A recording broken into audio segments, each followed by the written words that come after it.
I adjusted my outdated reading glasses and straightened the papers on my modest desk outside the boardroom. Through the expensive wood doors, I could hear Victoria's confident voice presenting her latest innovation. "We need to streamline operations," she was saying, starting with outdated personnel.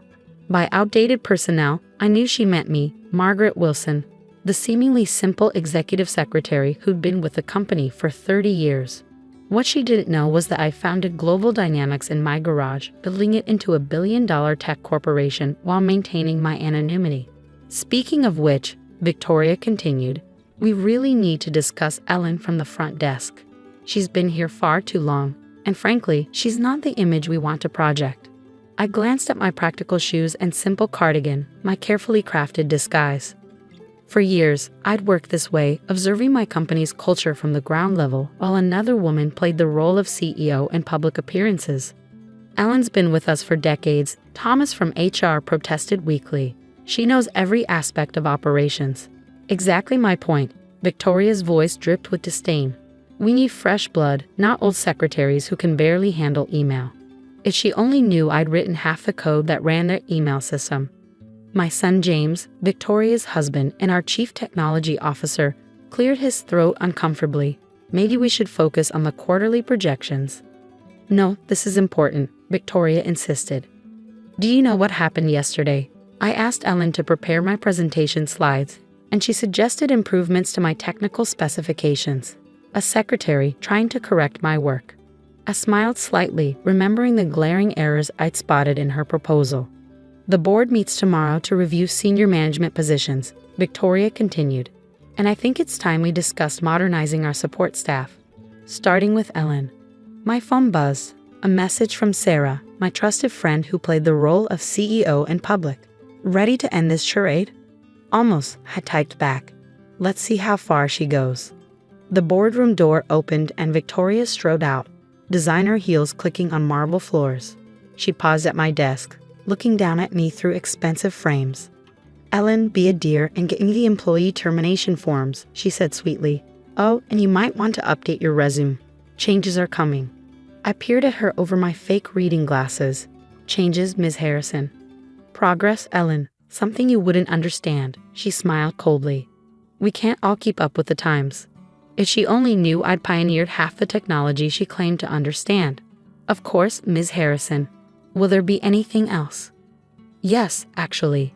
The board meeting tomorrow. Make sure there's fresh coffee. Something expensive. Not that awful break room stuff you drink." I nodded meekly, watching her stride away. The awful break room stuff was actually my own premium coffee brand, but she'd never bothered to read the label. My phone buzzed again. "Board's ready when you are," Sarah messaged. Time to show her who really runs things. I looked at the termination forms Victoria had requested, then at the real documents in my drawer, the ones revealing my true identity as founder and majority shareholder. "Tomorrow," I replied. Let her enjoy her last day of superiority. That evening, as I was organizing files, actually reviewing quarterly reports, James stopped by my desk. "Ellen, I'm sorry about Victoria. She can be ambitious," I suggested mildly. "That's one word for it." He shuffled uncomfortably. "Look, you've been here forever. Maybe you could retire. Take a nice package." I studied my son's face, remembering the boy who used to visit my office job after school, never knowing he was playing in the building his mother owned. "Do you really think I'm outdated, James?" He had the grace to look embarrassed. "It's not that. Victoria just wants to make changes, modernize things." "Like firing loyal employees?" "You don't understand business," he said patronizingly. "Sometimes tough decisions need to be made by people who understand their consequences," I finished. "Yes, I know quite a bit about tough decisions." He looked confused by my tone, but was distracted by Victoria calling from down the hall. "James, we're late for the country club dinner. Coming?" He gave me an awkward pat on the shoulder. "Just think about retirement, okay?" I watched him hurry after his wife, wondering when he'd forgotten the values I tried to teach him about treating people with respect. Later that night, I sat in my true office, the top floor suite everyone thought belonged to Sarah. Tomorrow's board meeting would reveal everything, but tonight, I reviewed Victoria's complete employee file. Brilliant but ruthless, innovative but cruel. ambitious but without compassion. Are you sure about this? Sarah asked, bringing me my actual reading glasses. It's been 30 years of anonymity. Time for a change, I smiled. Like Victoria says, we can't all keep up with the times. I pulled up the real company records on my screen, showing the truth about who owned Global Dynamics, who had built it from nothing, and who really signed everyone's paychecks. Besides, I added, I think it's time for some modernization of our own. Victoria won't take this well, Sarah warned. No, I agreed. But she's about to learn that true innovation isn't about dismissing experience, it's about respecting it.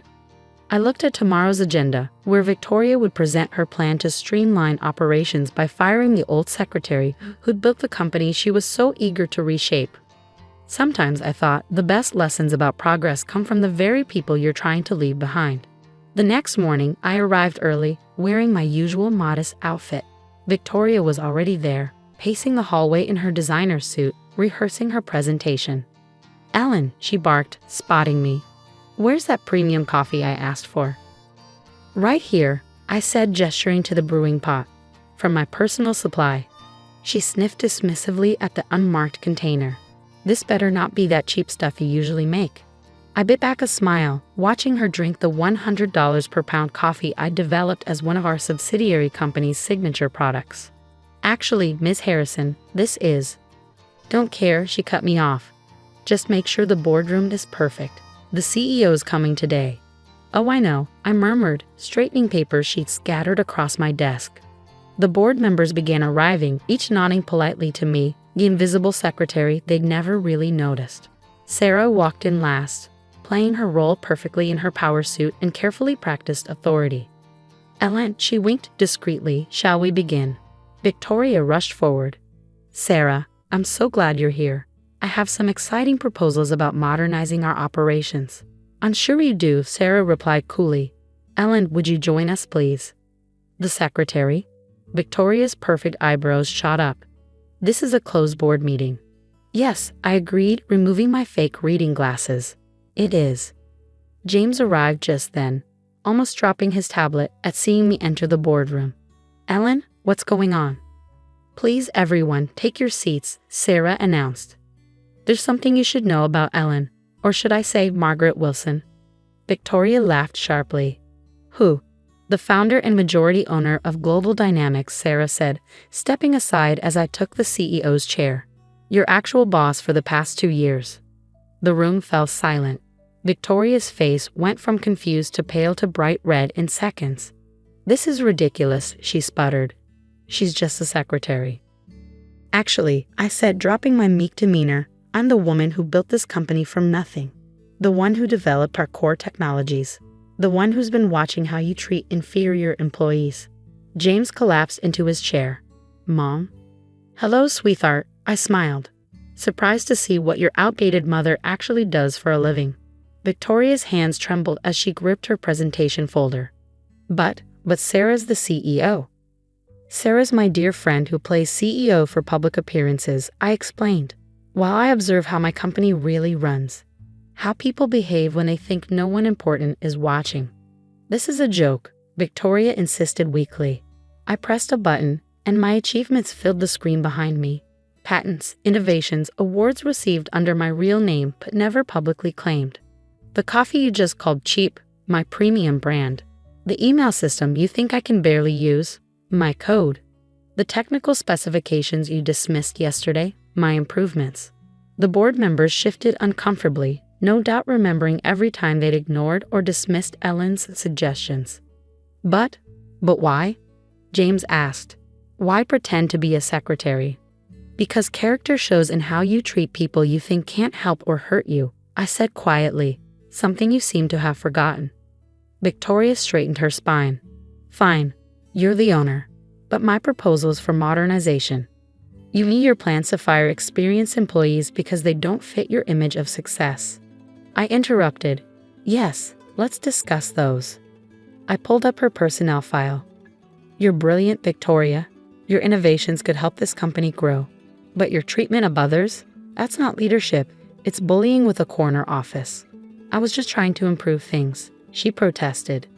By destroying the lives of people who built this company, People like me. I shook my head. That's not improvement, it's arrogance. James leaned forward.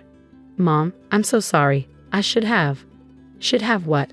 Stopped your wife from mistreating employees. Remember the values I taught you? Yes, you should have. Sarah distributed folders to everyone. These are the real quarterly reports.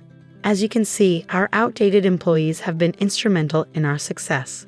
Victoria flipped through the pages frantically, but my position, my authority, is now under review, I finished, along with anyone else who thinks experience is a liability rather than an asset. You can't just. I can and I will, I said firmly. This company wasn't built by destroying people, it was built by developing them. Something you'd know if you'd ever bothered to learn from those you considered beneath you.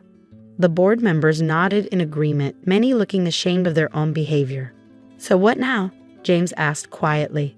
Now, I smiled, we're going to have a long discussion about real innovation, starting with how we treat every member of this company, from the CEO to the newest intern. Victoria's perfectly maintained facade finally cracked. And me? That depends, I said, leaning back in my chair. Are you ready to learn from an old secretary about what really makes a company great? Sometimes, I thought as Victoria struggled with her new reality, the best view of a company's character isn't from the top floor. It's from behind the desk everyone walks past. The transformation of both Global Dynamics and my family over the next 6 months surprised everyone, especially those who'd witnessed Victoria's previous reign of corporate superiority. Initially, Victoria retreated to her office, emerging only to complain about unconventional management styles. But when our employee satisfaction scores skyrocketed and innovation increased, she found herself facing an unfamiliar concept, success through kindness. The turning point came through, of all things, a failed project. I need help, she called one evening, her voice missing its usual arrogance. The new software platform has critical errors, and the junior developers, they suggested something that might work. I could have let her fail. Part of me wanted to. Instead, I said, bring them to my office. Let's all work on this together. The Victoria who arrived at 8 p.m. was barely recognizable. Her designer suit wrinkled, her perfect hair disheveled, and her eyes held something I'd never seen before: humility. The junior developers, people she would have once dismissed as irrelevant, watched as I guided them all through the problem-solving process. Everyone's perspective matters, I explained as they collaborated on the code. Just like every employee matters, regardless of their title. The irony of my words wasn't lost on anyone. What followed was what the staff called the Great Awakening.